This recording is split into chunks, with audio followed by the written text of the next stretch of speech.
DElEd चतुर्थ semester के सभी प्रशिक्षुओं का एक बार पुनः यूट्यूब चैनल पर स्वागत है।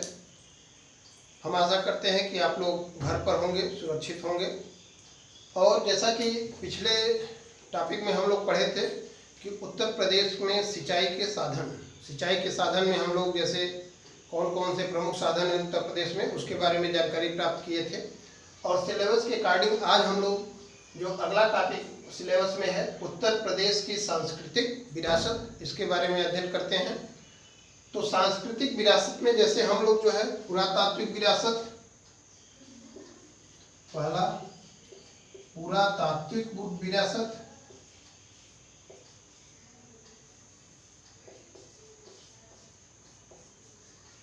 दूसरा जो है मेले एवं त्योहार,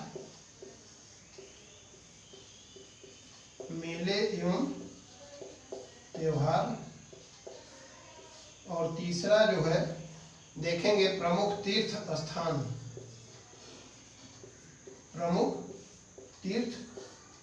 स्थल या तीर्थ स्थान, इसके बारे में देखेंगे।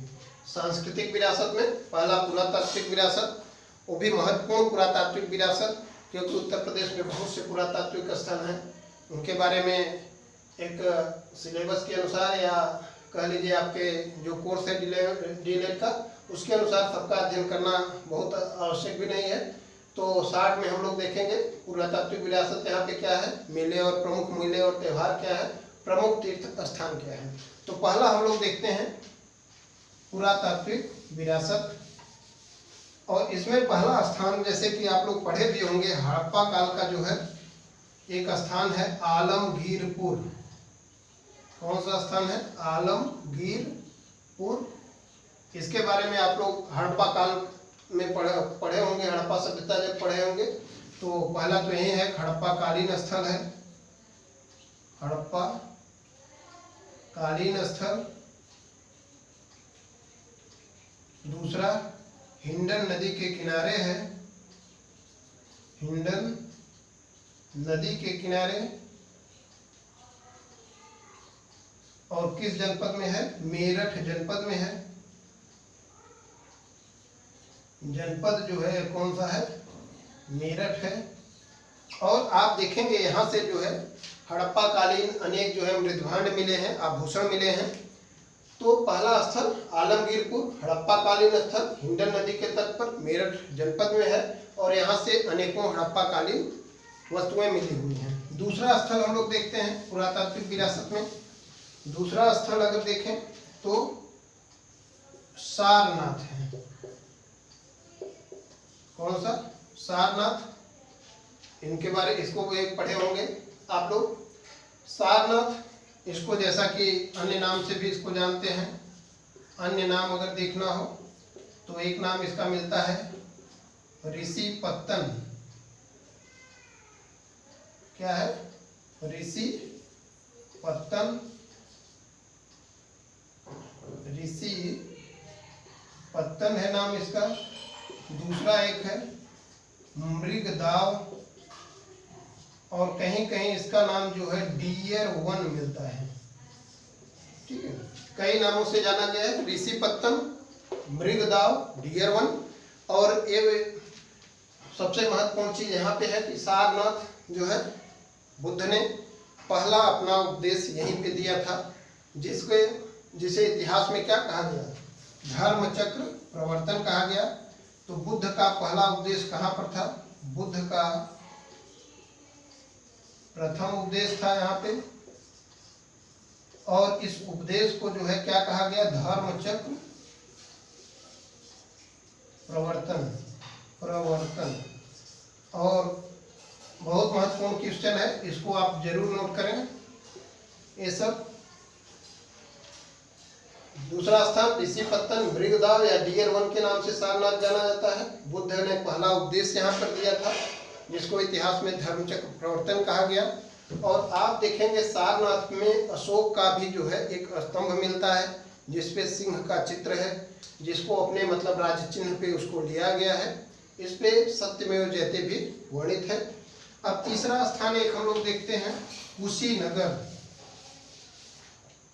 कौन सा स्थान है? तीसरा पुरातात्विक स्थल कुशीनगर। और देखिए ये जो है प्राचीन काल में मल्ल जनपद की राजधानी थी। मल्ल महाजनपद जो था, मल्ल महाजनपद की राजधानी थी कुशीनगर। और आज के जो है देवरिया का कसिया नामक स्थान जो है, देवरिया का कसिया नामक स्थान, ये जो है कसिया नामक स्थान प्राचीन काल में क्या था? यही कुशीनगर था। प्राचीन काल में कुशीनगर के नाम से जाना गया है। मल्ल महाजनपद की राजधानी प्राचीन काल में देवरिया का जो आज का देवरिया है, वहाँ पे कसिया नामक स्थान था, वर्तमान में कुशीनगर के नाम से। यहीं पर बुद्ध को मृत्यु प्राप्त हुआ था। बुद्ध को मृत्यु कुशीनगर में हुई थी।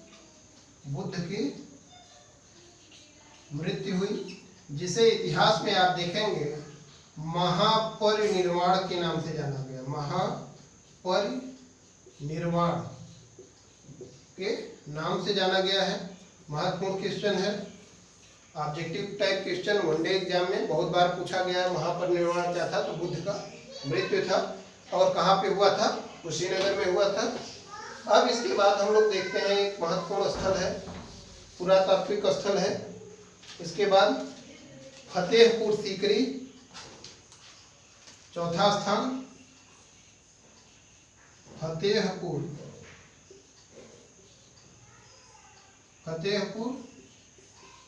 सीकरी। ये जो है एक पुरातात्विक स्थल है। आप देखेंगे कि मुगल सम्राट अकबर द्वारा बसाया गया। अकबर द्वारा बसाया गया था इसको।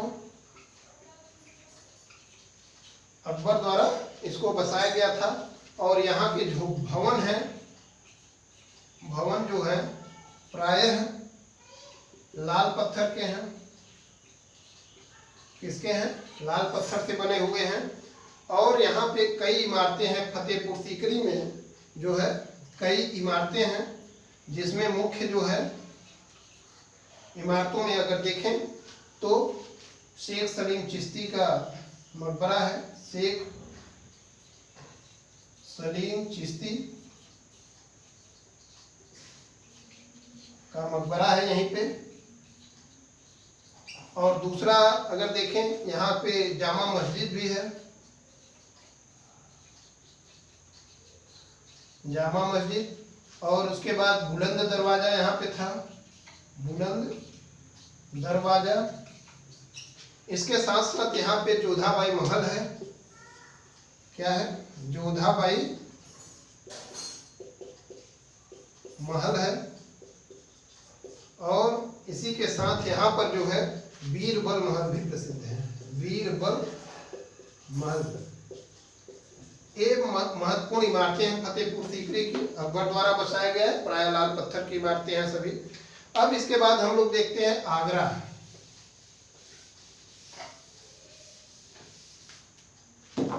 आगरा पांचवा। आगरा, जैसा कि आप लोगों को पता होगा, आगरा की स्थापना जो है 1504 में लोधी शासक जो था सिकंदर लोधी ने किया था। सिकंदर लोधी ने किया, इसकी स्थापना किया था। किस सन में? 1504 में। बहुत इंपॉर्टेंट क्वेश्चन है, हमेशा पूछा जाता है कि आगरा की स्थापना किसने? सिकंदर लोधी ने। कब किया था? 1504 में। और इसके बाद देखेंगे यमुना नदी के तट पर 1565 में, यमुना के तट पर 1565 में अकबर ने किला बनवाया। अकबर ने क्या किया? एक यहाँ पे किला बनवाया।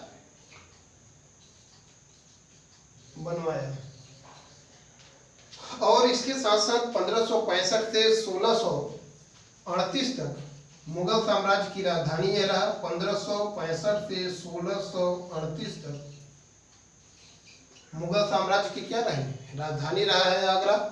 और यहीं पर जो है मुगल शासक शाहजहां ने भारत का मोती कहा जाने वाला, भारत का मोती के नाम से प्रसिद्ध ताजमहल की स्थापना आगरा में किया था। किसने?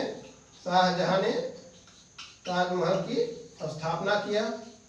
जैसा कि महत्वपूर्ण क्वेश्चन है, इसको आप लोग जानते भी होंगे। तो ये हो गए कुछ महत्वपूर्ण जो है उत्तर प्रदेश के कुछ महत्वपूर्ण पुरातात्विक स्थल। इसके बाद हम लोग थोड़ा सा कला के बारे में देख लेंगे कुछ, कि यहाँ पे कौन सी कलाकृतियों के लिए प्रसिद्ध स्थल है, और उसके बाद जो है प्रमुख मेले यहाँ के कौन कौन से हैं उसके बारे में अध्ययन करेंगे। उसको जो है नेक्स्ट टॉपिक में, नेक्स्ट पीरियड में हम लोग पढ़ते हैं। आप लोग घर पर रह करके, सुरक्षित रह करके अपना अध्ययन करते रहिए। आप लोगों के लिए बेहतर समय है, उसका सदुपयोग करिए। धन्यवाद।